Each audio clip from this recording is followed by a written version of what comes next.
iniciando, né, mais uma vez essa live que tem o tema Prisões Sem Muros, né, e o nosso grande desafio é conhecer essas chaves que nos tira dessas prisões e a gente então poder viver a liberdade que Cristo conquistou para nós, né, um dia de cada vez, né, e manifestando e pondo em liberdade outros cativos também, né? Então, esse é o nosso grande desafio. Então, hoje, terça-feira, dia 12, né? Acho que é dia 12 do 11, né? Estamos aí já começando o final do ano, né? E eu tenho certeza que Deus tem coisas maravilhosas para as nossas vidas ainda nesse tempo. Então, quero desafiar você a procurar viver isso em nome de Jesus. Então, grande abraço a todo mundo aí que está aí ligadinho, e eu quero compartilhar algo que Deus colocou no meu coração com relação a uma dessas propostas de prisões sem muros, né? Eu acabei de finalizar o meu livro, Prisões Sem Muros. Eu não sei se será possível, né, ele ser editado, corrigido, né, ainda esse ano. Vamos ver se a gente consegue pelo menos colocar ele digital, né, nessas plataformas digital ainda esse ano, e o ano que vem a gente fazer uma edição impressa. Mas eu tenho por mim que esse livro será assim abençoador para muitas pessoas, vai ajudar muitas pessoas a saírem dessas prisões sem muros. E hoje eu quero discorrer sobre uma prisão, né, que é uma prisão que nos limita, que tem a ver com a falsa crença que às vezes a gente tem de nós mesmos. Você já ouviu dizer algumas vezes que nós não somos aquilo que dizemos que somos, que as pessoas dizem que nós somos, que a circunstância diz que nós somos, que o diabo diz que nós somos, que o mundo diz que nós somos aquilo que Deus diz que nós somos. E aí você começa a pensar, puxa, mas tudo bem, mas o que é que Deus vê em mim que eu não vejo? Esse é o tema da nossa reflexão. O que é que Deus vê em mim que eu não vejo? Porque se eu não sou nada do que eu acho que eu sou, o que eu penso que eu sou, o que eu sinto que eu sou, o que dizem que eu sou, o que é que eu sou? Eu sou o que Deus diz que eu sou. Mas o que é que Deus está vendo em mim que eu não estou vendo? É muito comum a gente ter esse sentimento, né? Esse pensamento, o que é que Deus está vendo em mim que eu não estou vendo, que eu não estou percebendo, porque eu não estou conseguindo fluir, eu não estou conseguindo avançar, eu me sinto preso, eu me sinto amarrado, né, a esse corpo, vamos dizer assim, né? E o que é que Deus está vendo? Eu quero usar como pano de fundo um personagem chamado Gideão. Sua história começa em Gênesis capítulo de número 6. E veja o que Deus diz de cara, de bate-pronto, para esse cidadão chamado Gideão. Juízes capítulo 6, o verso 12 e o verso 14. Então o anjo do Senhor apareceu a ele e disse: você é corajoso, e o Senhor está com você. Aí o verso 14 diz: então o Senhor Deus ordenou a Gideão: vá com toda a sua força e livre o povo de Israel dos midianitas. Sou eu quem está mandando que você vá. Você sabia que Deus está constantemente lutando com a imagem que formamos de nós mesmos? Sabia disso? Agora, quando alguém, pensa comigo, quando alguém nos pede para que façamos algo importante, é porque nós já fomos avaliados por essa pessoa, e essa pessoa viu em nós o que nós nunca vimos, ou seja, a capacidade para realizarmos algo especial. E quando você é chamado para realizar algo especial e importante, significa que você está sendo valorizado. Então não se desvalorize. Veja esse texto. Vemos que o anjo do Senhor apareceu a Gideão pedindo-lhe que libertasse o povo de Israel dos midianitas. Fazia 7 anos que eles estavam debaixo desse domínio midianita, desse regime de escravidão, de roubo. Sabe quando você sente assim, como Israel nessa época, sendo roubado, aprisionado, não consegue fluir, não consegue avançar? Pois é, o Senhor te chama, como chamou Gideão. Mas as primeiras palavras que Gideão ouviu foram essas aí, ó. Você é corajoso, o Senhor está com você. Olha que coisa interessante. Você é corajoso e o Senhor está com você. Vai libertar o povo.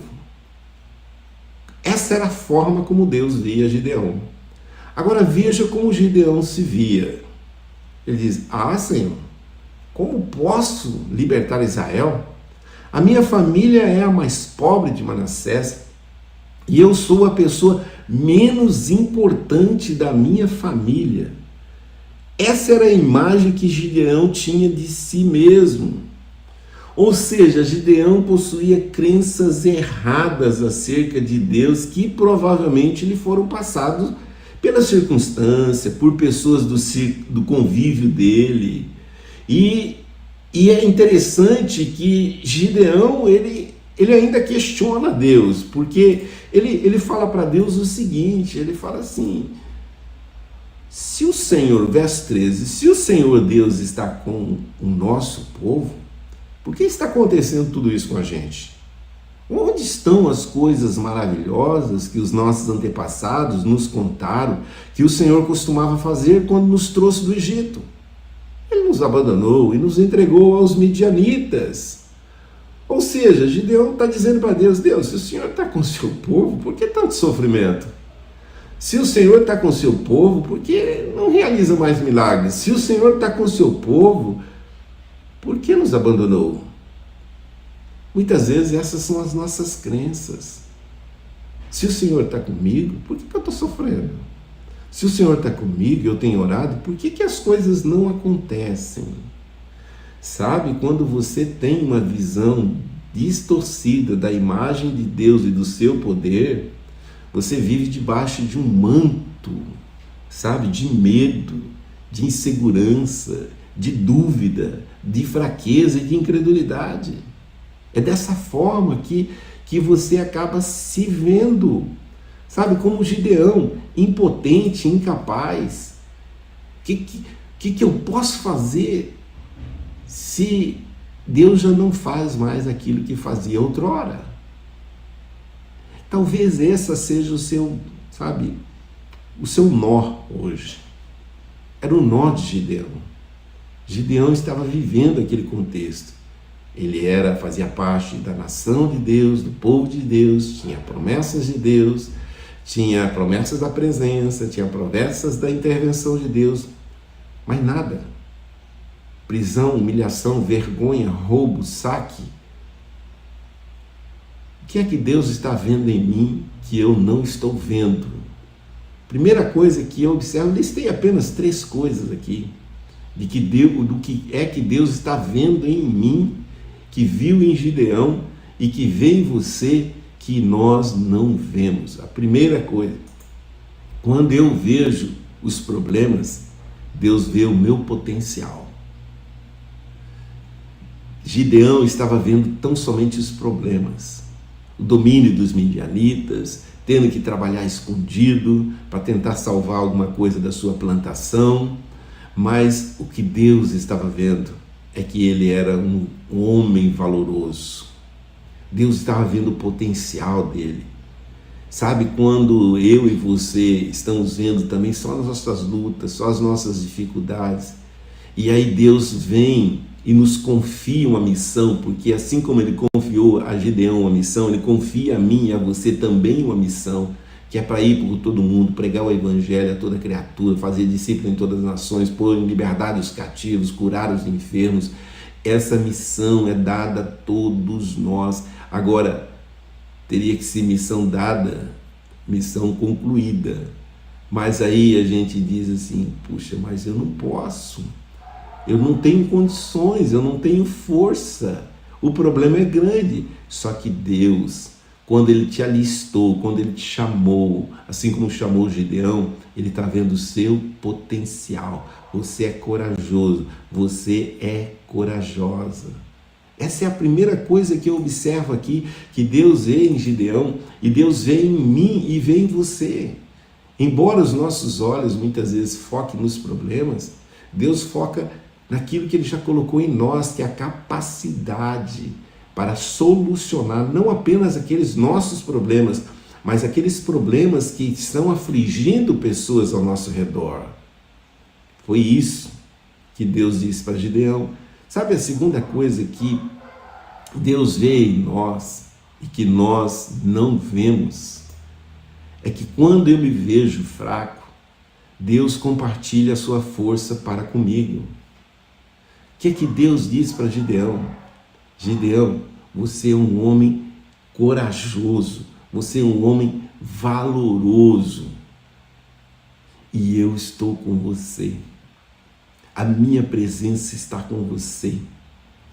Olha que coisa interessante, quando às vezes a gente se vê fraco, Deus fala assim, mas eu estou aqui, eu sou contigo. Quantas vezes você tem se visto fraco para vencer um vício, para vencer um pecado, para vencer uma situação, um pensamento, um sentimento?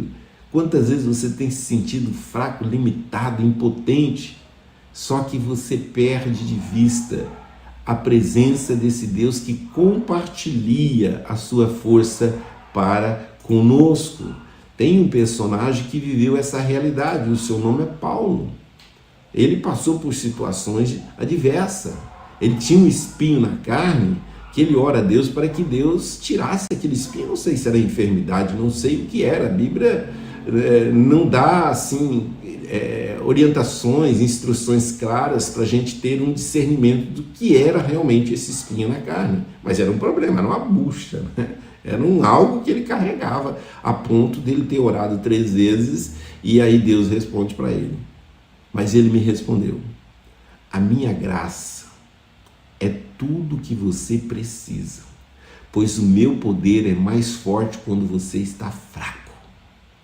Portanto, eu me sinto muito feliz em me gabar das minhas fraquezas, para que assim a proteção e do poder de Cristo esteja comigo. Olha a conclusão que Paulo chegou. Eu vou me vangloriar da minha fraqueza, porque é reconhecendo ela que eu permito que Deus se manifeste através de mim. A minha graça te basta. Tudo que precisamos já está disponibilizado para nós, para mim e para você. Então não diga, eu sou fraco, porque a Bíblia diz assim, digo fraco, sou forte. Mas por que é para dizer isso? Não é para você se sentir forte, é para você manifestar a sua crença nesse Jesus que te fortalece, que te capacita a vencer. Vencer o quê? Vencer aquilo que você não consegue pelas suas próprias forças. A minha graça te basta. Então, quando você se vê fraco, Deus ele compartilha a sua força para conosco. E a terceira coisa que eu quero destacar aqui, do que é que Deus vê em nós, viu em Gideão, vê em mim, vê em você, e que às vezes a gente não vê, é que quando eu me vejo inseguro, Deus provê segurança. Sabe quando a gente... Como se sentir seguro no mundo inseguro, né? Seria assim uma pergunta, né? Porque é fato, né? Vivemos um mundo extremamente violento, Vivemos em um mundo onde pessoas traem umas às outras, mentem umas para com as outras, roubam umas às outras, enganam umas às outras, mentem umas para as outras. Como sentir-se seguro no mundo inseguro? Porque normalmente, às vezes a gente se vê inseguro, principalmente diante de desafios, as quais nós não temos forças para vencer, para avançar. Só que quando eu me vejo nessa condição, é Deus que me provê segurança. É por isso que ele fala para Moisés, vai, avança. É por isso que ele fala para Pedro, desce do barco, vem.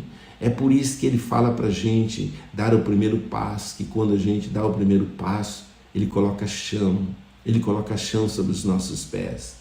Então, quando eu me vejo inseguro, Deus provê para mim segurança. E o texto para embasar essa verdade está em Salmos, capítulo 91, verso 10 e verso 11. Diz, nenhum mal o atingirá.